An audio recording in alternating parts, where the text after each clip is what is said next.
प्रधानमंत्री नरेंद्र मोदी जी के नेतृत्व में भारत देश निरंतर प्रगति के पथ पे है।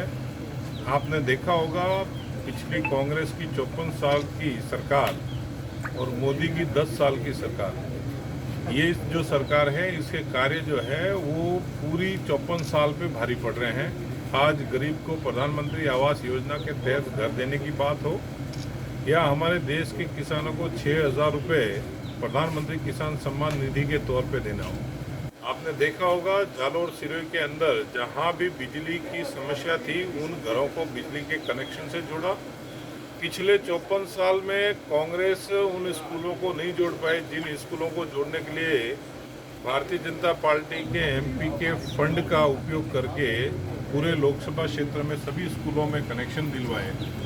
साथ ही यहाँ पे जो दूसरे कार्य थे उन कार्यों को करवाए और नेशनल हाईवे आपने देखा होगा पूरे देश में सम्मानीय अटल बिहारी वाजपेयी जी के नेतृत्व में जो नेशनल हाईवे का जाल शुरू हुआ था वो आज भी निरंतर शुरू है। लेकिन ये कांग्रेस की सरकार जेडा से सिरोही तक का नेशनल हाईवे सैंक्शन हुआ पड़ा है, लेकिन इन लोगों की लापरवाही के कारण 13 बार टोल बढ़ाया और उस नेशनल हाईवे को बनाने में कहीं ना कहीं अड़चन डालने का कार्य ये कर रहे हैं।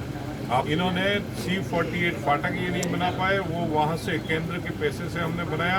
पिंडवाड़ा का पहचान, वो पहचान तक ये नहीं दे पाए, उस पिंडवाड़ा को पहचान देने का कार्य हमने किया। यहाँ पे सिरोही के अंदर मेडिकल कॉलेज लाने का कार्य हो या 32 नाला बनाने का कार्य, ये सारे कार्य जो है वो भारतीय जनता पार्टी के नेतृत्व में और भारतीय जनता पार्टी की सरकार में चालू हुए।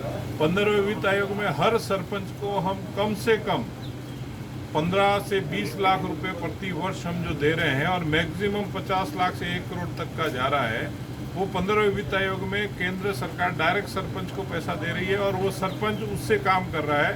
राज्य सरकार के पास में कोई ऐसा फंड नहीं है जो फंड वो सरपंच को देके सरपंच से काम करवाए, लेकिन उसकी वाहवाही लूटने का कार्य ये कांग्रेस ही कर रहे हैं। जिसका जीता जागता उदाहरण आपने देखा होगा गौतम ऋषि जी का मेला जो है गौतम बाबा का, वहाँ की जो सड़क बनाई 10 करोड़ की, उस सड़क के अंदर DMFT का पैसा उपयोग किया और इन्होंने कहा कि नहीं वो मुख्यमंत्री के बजट घोषणा। अरे शर्म करनी चाहिए मुख्यमंत्री जी को, जो अपने बजट घोषणा के अंदर जो घोषणा करते हैं उसका पैसा नहीं दे पाते हैं और सिरोही का ही पैसा लेके सिरोही में उपयोग किया है। अभी मैंने सुना है कि एक रंगमंच का कोई इन्होंने इनॉग्रेशन किया, उस रंगमंच के अंदर बच्चों के जो फीस और बच्चों से जो पैसे लेते हैं उस पैसे का अंश है अंदर, और वहाँ पे बोलते हैं कि ये विधायक कोटे से बन रहा है। ऐसी बेशर्मों जैसी ये लोग काम कर रहे हैं, इन बेशर्मों से यही अपेक्षा की जाती है। मेरा तो यही कहना है, जालोर सिरोही की जनता 2023 में राजस्थान के पूरे प्रदेश के लोगों के साथ में मिलके इस कांग्रेस की सरकार को उखाड़ फेंकेगी और वापस यहाँ भारतीय जनता पार्टी की सरकार बनेगी और सुशासन और यहाँ पे जो कार्य करने हैं उन कार्यों को करेंगे। आज महिलाओं पे जो बलात्कार हो रहे हैं, जो अत्याचार हो रहे हैं, दलितों पे जो अत्याचार हो रहे हैं, उन सबको कंट्रोल करने के लिए ये भारतीय जनता पार्टी की सरकार काम करेगी। इन्होंने अंदर एक जिला बना सांचौर, जिस जिले की जिस दिन ये लोकार्पण कर रहे हैं, शिलान्यास कर रहे हैं, उसी दिन वहाँ पे एक देवासी समाज के बच्चे को, लक्ष्मण देवासी को सरेआम गोली मार के उसकी हत्या कर दी जाती है और खून के तिलक से उस विधानसभा को जो जिला बनाया उस जिले का ये तिलक कर रहे हैं।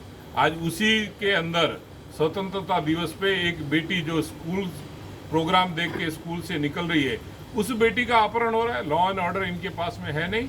इन्होंने पूरे राजस्थान को एक तरह से अपराधियों के हाथ में सौंप रखा है और पूरे राजस्थान में हाहाकार है, जिसका जवाब ये 2023 में आने वाले चुनाव में यहाँ की जनता देगी और कांग्रेस को उखाड़ फेंकेगी। धन्यवाद। हमारे इस